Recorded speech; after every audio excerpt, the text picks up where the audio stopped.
តើក្រុមទាំង5នេះមានតាមកំណត់មកពីណាបាទជំរាបសួរអ្នកនរគ្នាចឹងថ្ងៃនេះដែរខ្ញុំនឹងមកបញ្ចូលបងប្អូនអ្នកគ្នាលំអិតតាក់ទងនឹង team e-sport Mobile Legends Bang Bang បាទចំនួន5 team ហ្នឹងហើយតើតាមកំណត់ team នីមួយៗមានតាមកំណត់មកពីណាអីចឹងណាបាទចាឥឡូវនេះខ្ញុំរើសមាន5 team មានដូចជា team Liquid PH Selangor Red Giant team Aura Gaming ហើយ team Onyx Philippines បាទជុំហើយចុងក្រោយគេនោះគឺ team Arthur e-sport ផងដែរអូខេចឹងតើ5 team ហ្នឹងមានដើមកំណើតមកពីណាបាទមុននឹងមានជា team មួយដាក់ល្បីខ្លាំងជាងគេមែនតើនៅវិស័យ e-sport game Mobile Legends Bang Bang នេះបាទចឹងបាទឥឡូវនេះខ្ញុំនឹងនិយាយពី team Liquid បាទតើ team Liquid មានដើមកំណើតមកពីណាអូខេ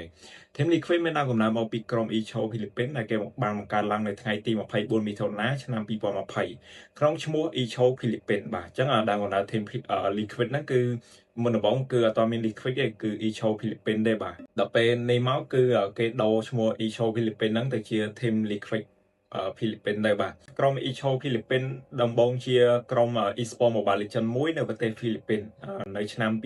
2024ថ្ងៃទី21ខែឧសភាហើយម្ចាស់ក្រុមហ៊ុនអន្តរជាតិ Team Liquid ហ្នឹងដែលមានមូលដ្ឋាននៅប្រទេសនៅ Netherlands បានទិញភាគហ៊ុនច្រើនមែនតើនៅក្រុមដែលគ្រប់គ្រង eCho Philippines ហ្នឹងបាទនឹងបដូរឈ្មោះក្រុមនេះទៅជាក្រុម Team Liquid Philippines ដែលយើងហៅមកដល់សប្តាហ៍ថ្ងៃហ្នឹងបាទដែលមានឈ្មោះបោះសម្លេងខ្លាំងមែនតើមកដល់សប្តាហ៍ថ្ងៃហ្នឹងគឺ Team Liquid Philippines ហ្នឹងបាទចឹងដូច្នេះ TLPA បាទពាក្យកាត់ TLPA ដែល Team Liquid PA ហ្នឹងគឺគេហៅពាក្យកាត់ថា TLPA ខ្ល้ายជាសភាតំណាងMobile Legends សម្រាប់ Team Liquid ក្នុងតំបន់ South Asia ផងដែរអូខេចឹងក្រោយពេលត្រូវបានទិញ Team Liquid ឈ្មោះក្រុមបានបដូរទៅជា Team Liquid PH នៅថ្ងៃទី21ខែ5ឆ្នាំ2024បាទចាធីមទី2បាទដើមកំណើតធីម Selangor Red Giant Esport បាទចឹងឥឡូវ Selangor Red Giant Esport មានដើមកំណើតមកពី Division Esport របស់ Calab Bola Sepak Selangor បាទអធិស្ឋានគ្នាយើងខ្ញុំមិនសូវប៉ិនបកកែអង់គ្លេសបានទេអូខេ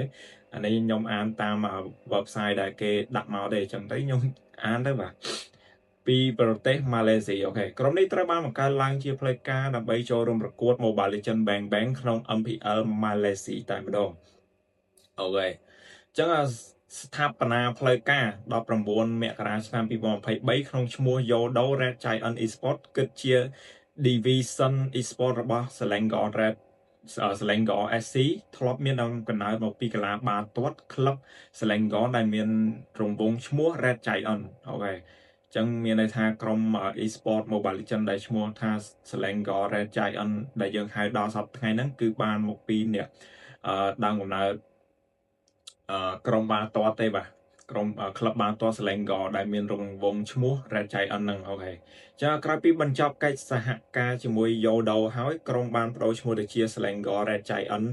ហើយក្លាយជាក្រុមឈ្នះជាច្រើនពានរង្វាន់ Domestic Collie និង International League ក្នុង MLB ផងដែរបាទក្រុមត្រូវបានគេគាំទ្រដោយ Selangor Football Club មួយ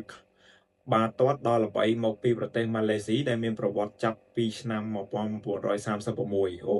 កប់សេរីមែនតើក្លឹបបាល់ទាត់ហ្នឹងគឺមានដើមកំណើតតាំងពីឆ្នាំ1936អរគ្នាយើងអូខេអញ្ចឹងនៅឆ្នាំ2025ហ្នឹង Selangor Red Giant Esport ទៅក្នុងកិច្ចសហ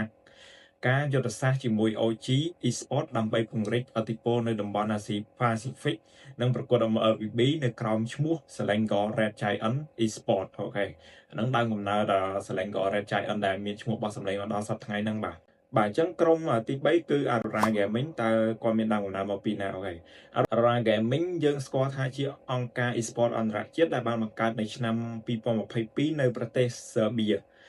ប្រទេស Serbia ហ្នឹងខ្ញុំអត់ស្គាល់ដែរបាទចឹងអធិស្ឋានបងខ្ញុំអត់សូវរៀងបកស្រាយច្រើននៅដោយសារខ្ញុំអត់សូវស្គាល់ប្រទេសហ្នឹងដែរជាអង្គការដែលចូលរួមក្នុងការប្រកួតកីឡាអេឡិចត្រូនិកជាច្រើនដូចជា Epic Legends Counter Strike 2 Dota 2 Warcraft 3 និង Mobile Legends Bang Bang អញ្ចឹងក្រុម Aurora Gaming ហ្នឹងបានចូលប្រកួតដូចជា Game Epic Legends Counter Strike 2 Dota 2 Warcraft 3និង Mobile Legends Bang Bang ផងដែរអូខេចឹងថ្ងៃខែឆ្នាំដែល Aurora Gaming បង្កើតឡើងហ្នឹងបាទគឺនៅឆ្នាំ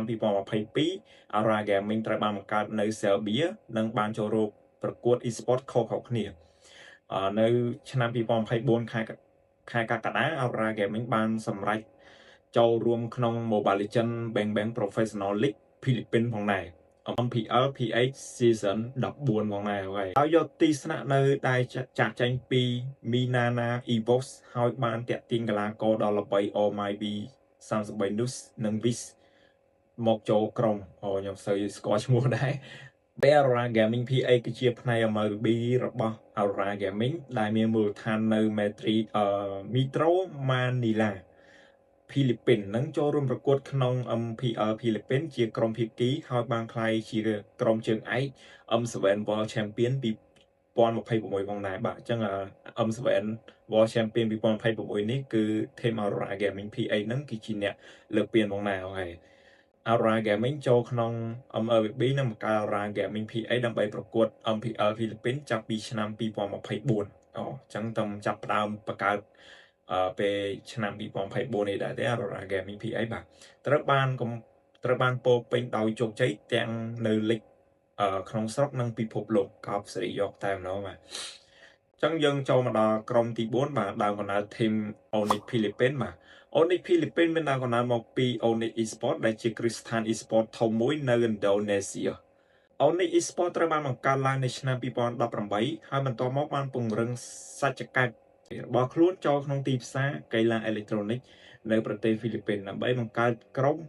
Onyx Philippines សម្រាប់ចូលរួមប្រកួត Mobile Legends Bang Bang ក្នុង MPL ហ្វីលីពីនក្រុម Onyx Esports ត្រូវបានបង្កើតឡើងដំបូងក្នុងឆ្នាំ2018នៅចាកាតា ឥណ្ឌូនេស៊ីជាអង្គការកីឡាអេឡិចត្រូនិកប្រកួតក្នុងចំណោមការប្រកួត Mobile Legends និងហ្គេមផ្សេងទៀតអញ្ចឹងมันមានន័យថា Onyx Esports ហ្នឹងគឺ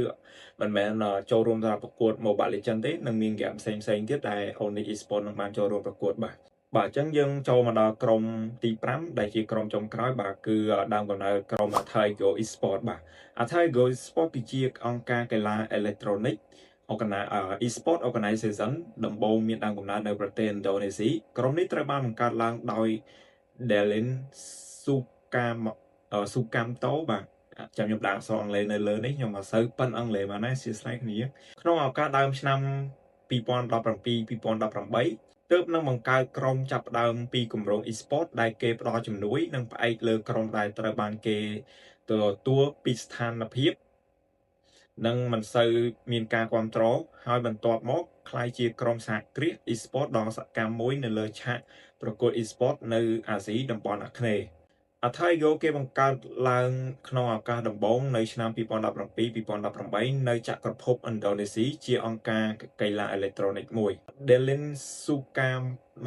Sukamto ជាអ្នកបង្កើតនិង CEO ដែលចូលរួមក្នុងការដឹកនាំនិងពង្រីកអង្គការ Thaigo ទៅកាន់ភាពធំធេងក្រុម Thaigo មានការចូលរួមក្នុងប្រកួតជាច្រើនហ្គេម e-sport ដូចជា Mobile Legends Bang Bang PUBG Mobile Valorant និងហ្គេមផ្សេងទៀតអង្គការនេះបានក្លាយជាម្ចាស់ក្រុម e-sport ដែលមានឥទ្ធិពលនៅក្នុងឆាក MPL ឥណ្ឌូនេស៊ីនិងក្នុងការប្រកួតអន្តរជាតិផ្សេងគ្នាបាទអញ្ចឹងក្រុម Thaigo នេះមិនមែនត្រឹមតែជាក្រុមដែល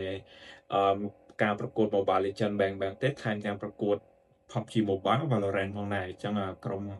នេះគឺហើយនឹងហ្គេមផ្សេងទៀតបាទអញ្ចឹងក្រុម Thaigo ក៏គាត់មិនមែនជាក្រុមមួយដែលប្រកួតតែ Mobile Legends ទេបាទអញ្ចឹងគាត់មានការប្រកួតហ្គេមផ្សេងទៀតផងដែរអ